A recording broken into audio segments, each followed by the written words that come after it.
پیارے دوستو، ایک پنڈت نے قرآن کی بے حرمتی کی، پھر دیکھیے ایک فرشتہ چیتے کی شکل میں نمودار ہوا اور اس چیتے نے اس پنڈت کے ساتھ جو کیا تمام دیکھنے والے کانپ کر رہ گئے۔ پورا واقعہ جاننے کے لیے آج کی اس ویڈیو کو آخر تک ضرور دیکھیے گا، اور اگر ویڈیو پسند آئے تو اس ویڈیو کو ایک لائک کر کے ہمارے چینل کو سبسکرائب ضرور کر لیجئے گا۔ پیارے دوستو، یہ بات آپ کے علم میں ہوگی کہ قرآن مجید منافقوں، کافروں اور فاسقوں سے مخاطب ہو کر ببانگ دہل چیلنج کرتا ہے اور انہیں اللہ کی شدید پکڑ اور آگ میں ڈالنے کی سخت ترین سزا دیے جانے کا اعلان بھی کرتا ہے۔ اللہ تبارک و تعالی قرآن پاک میں مومنین سے فرماتے ہیں کہ کفر ایک فتنہ ہے، اور اس فتنے کو جڑ سے اکھاڑ پھینکنے کے لیے کافروں سے جنگ کریں گے تاکہ اس روئے زمین پر صرف اللہ کا کلمہ ہی بلند ہو۔ قرآن مجید کے نزول اور اس کے دیے گئے احکام کے بعد رسول پاک صلی اللہ علیہ وسلم نے صحابہ کرام کی قیادت فرماتے ہوئے کفر کو للکارا۔ یہی سے کفر اور اسلام، حق اور باطل کے درمیان لڑائی شروع ہوئی، اور قیامت تک یہ لڑائی جاری رہے گی۔ اور اس لڑائی کے دوران منافقین اور فاسقین نے انتہائی گھٹیا رول ادا کیا، جو کہ آج تک بدستور جاری ہے۔ قرآن پاک کی بے حرمتی کے واقعات اکثر دیکھنے میں آتے ہیں۔ ایک ایسا ہی واقعہ آپ سے شیئر کرنے جا رہے ہیں جو کہ یہی پر رونما ہوا ہے۔ ہوا کچھ یوں کہ بہار کے گاؤں جس کا نام دینار پور تھا، اس میں ایک مسلمان عالم دین رہا کرتے تھے۔ وہ بزرگ نہایت متقی اور پرہیزگار تھے۔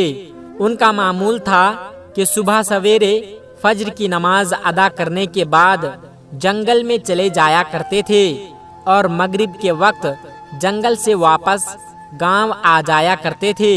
دینار پور گاؤں کے لوگ ان کے اس روٹین پر حیران تھے، لیکن کسی نے یہ جاننے کی کوشش نہیں کی کہ آخر یہ بزرگ صبح کے اندھیرے میں جنگل کی طرف کیوں چلے جاتے ہیں اور شام کو ہی واپس کیوں لوٹتے ہیں۔ اسی گاؤں میں جہاں بڑی تعداد میں مسلمان آباد تھے، وہیں دوسری طرف ہندو گھرانے بھی موجود تھے۔ ہندو مسلمانوں سے سخت نفرت کرتے تھے اور مسلم مخالف اقدامات میں پیش نظر آتے تھے، اور منصوبہ بندی کرتے رہتے تھے کہ کیسے مسلمانوں کو بدنام کر کے ان کو اس گاؤں سے نکال دیا جائے۔ پیارے دوستو، اس نوجوان کی کوئی ترکیب اور تدبیر کام نہیں کر رہی تھی۔ ایک دن انہوں نے سنا گاؤں میں بہت بڑا پنڈت آیا ہوا ہے، بہت کم عرصے میں اس گاؤں کے مسلمانوں کو مشکلات میں ڈال کر رکھ دیا ہے۔ خبر سن کر دینار پور کے غیر مسلموں نے یہ پلان بنایا کہ فوری طور پر اس پنڈت سے ملاقات کیا جائے اور صورتحال سے آگاہ کیا جائے تاکہ مسلمانوں کے خلاف بڑی سازشیں کی جا سکے۔ اور یوں دینار پور کے تمام غیر مسلم اس پنڈت کے پاس جا پہنچے اور تمام حالات بیان کر دیے۔ اس پنڈت نے کہا کہ میں خود تمہارے گاؤں آ کر حالات کا جائزہ لوں گا اور مسلمانوں کو تنگ کریں گے۔ دوسرے دن وہ پنڈت دینار پور پہنچ گیا اور مسلمان عالم دین کے بارے میں پوچھ گاچھ شروع کر دی۔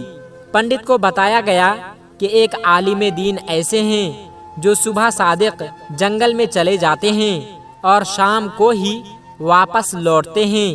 یہ جان کر وہ پنڈت نے جھوٹی کہانی گڑھی، اور دوسرے دن جیسے ہی سورج نکلا اس نے گاؤں میں اعلان کر دیا کہ مسلمانوں کا یہ عالم دین روزانہ جنگل میں اپنے جھوٹے خدا سے ملنے جاتا ہے اور گاؤں والوں سے چھپاتا ہے۔ آج میں اور دوسرے غیر مسلم لوگ جنگل میں جا کر اس کی پول کھول کر رکھ دیں گے اور اسے قتل کر کے گاؤں واپس لائیں گے۔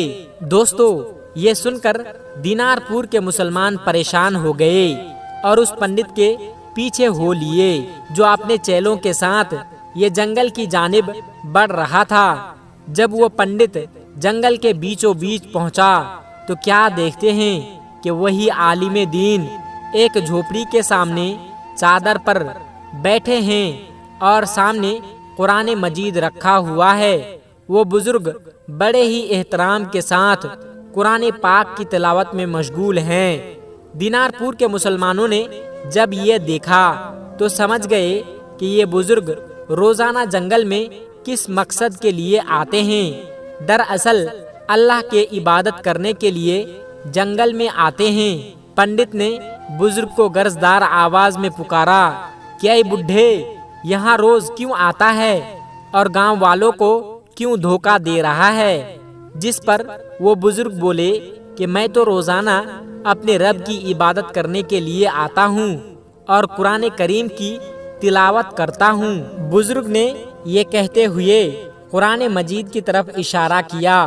پنڈت نے جب یہ سنا تو غصے سے آگ ببولا ہو گیا اور نعوذ باللہ قرآن پاک کی بے حرمتی کرتے ہوئے اسے زمین پر پھینک دیا۔ یہ دیکھ کر وہاں پر موجود تمام مسلمان اس ہندو پنڈت کو لعن طعن کرنے لگے کیونکہ اس نے قرآن مجید کی بے حرمتی کرتے ہوئے اسے زمین پر گرا دیا تھا۔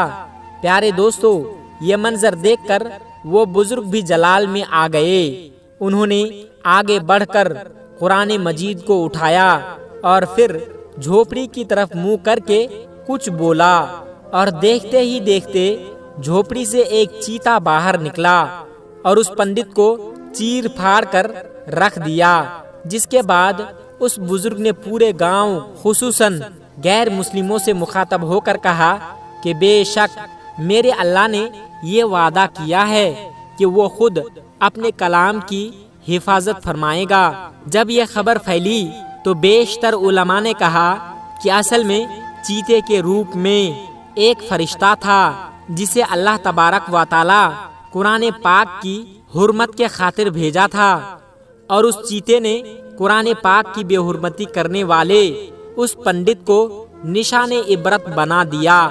اللہ تبارک و تعالی فرماتا ہے کہ بے شک ہم ہی اس کی حفاظت کریں گے، اور بے شک یہی پہلی آسمانی کتاب ہے جس کی حفاظت کی ذمہ داری خود اللہ رب العزت نے لی ہے۔ گویا اس کے لیے وعدہ الہی ہے کہ بس اللہ نے اپنا یہ وعدہ سچ کر دکھایا اور کتاب الہی کی حفاظت کا حیرت انگیز انتظام کر دیا اپنی طور پر کہ اس کے الفاظ بھی محفوظ، اس کے معنی بھی محفوظ، اس کا رسم الخط بھی محفوظ، اس کی عملی صورت بھی محفوظ، اس کی زبان بھی محفوظ، اس کا ماحول بھی محفوظ، اور جس عظیم ہستی پر اس کا نزول ہوا اس کی سیرت بھی محفوظ، اور اس کی اولین کی سیرت بھی محفوظ، اور یہ سب کچھ قیامت تک کے لیے محفوظ رہے گا۔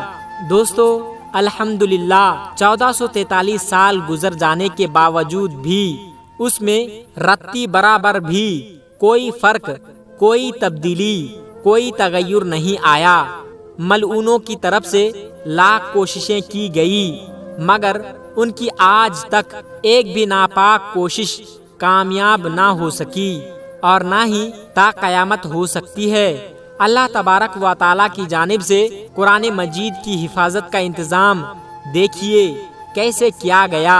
سب سے پہلے قرآن کے متن کو حضرت جبرائیل علیہ السلام کے واسطے سے ہمارے آقا حضرت محمد صلی اللہ علیہ وسلم پر نازل کیے، اور وہ حرف بہ حرف آج بھی اپنی اصلی حالت میں موجود ہے۔ آپ پر جب وحی نازل ہوئی تو آپ فوراً کاتب وحی میں سے کسی ایک سے کتابت کروا لیتے، پھر صحابہ کرام اسے نبی اکرم صلی اللہ علیہ وسلم کی زبان اقدس سے بھی سنا کرتے تھے، اور جو لکھا ہوا ہوتا اسے بھی محفوظ کر لیتے۔ اس طرح 23 سال تک قرآن پاک نزول کے وقت میں لکھا جاتا رہا۔ صحابہ کرام نے اسے حفظ کیا، اور نبی اکرم صلی اللہ علیہ وسلم نے اس کے حفظ کی فضیلت بتائی۔ ایک روایت کے مطابق اسے اپنے سینے میں سب سے پہلے محفوظ کرنے والے صحابی حضرت عثمان بن عفان رضی اللہ تعالی عنہ ہے۔ یعنی اللہ تبارک و تعالی نے قرآن پاک کو لفظ بہ لفظ یاد کروانے کا انتظام کیا، اور اسی طرح قرآن پاک سینہ اور صحیفہ دونوں میں محفوظ ہو گیا، اور یہ سلسلہ نسل در نسل آج بھی موجود ہے اور قیامت تک جاری رہے گا انشاءاللہ۔ محترم دوستو، آج کی ویڈیو میں بس اتنا ہی۔ اگر آپ کو یہ ویڈیو ذرا بھی اچھی لگی ہو تو اس ویڈیو کو ایک لائک کر کے ہمارے چینل قدرت کا کرشمہ کو سبسکرائب ضرور کر لیجئے گا، تاکہ ہم ایسی ہی پیاری پیاری ویڈیو آپ کے لیے ہر روز لاتے رہیں۔ اور دوستو، دین اسلام میں یہ بات واضح اور صاف طور پر بتائی گئی ہے کہ دین کی باتوں کو دوسروں تک پہنچانا ہر انسان اور ہر مسلمان کی ذمہ داری ہے۔ اس لیے اس ویڈیو کو اپنے تمام قریبی دوستوں تک شیئر کر کے اس نیک کام میں حصہ ضرور لیں۔ تب تک اپنا اور اپنوں کا بہت زیادہ خیال رکھیے گا۔ تب تک کے لیے خدا حافظ۔ السلام علیکم ورحمۃ اللہ وبرکاتہ۔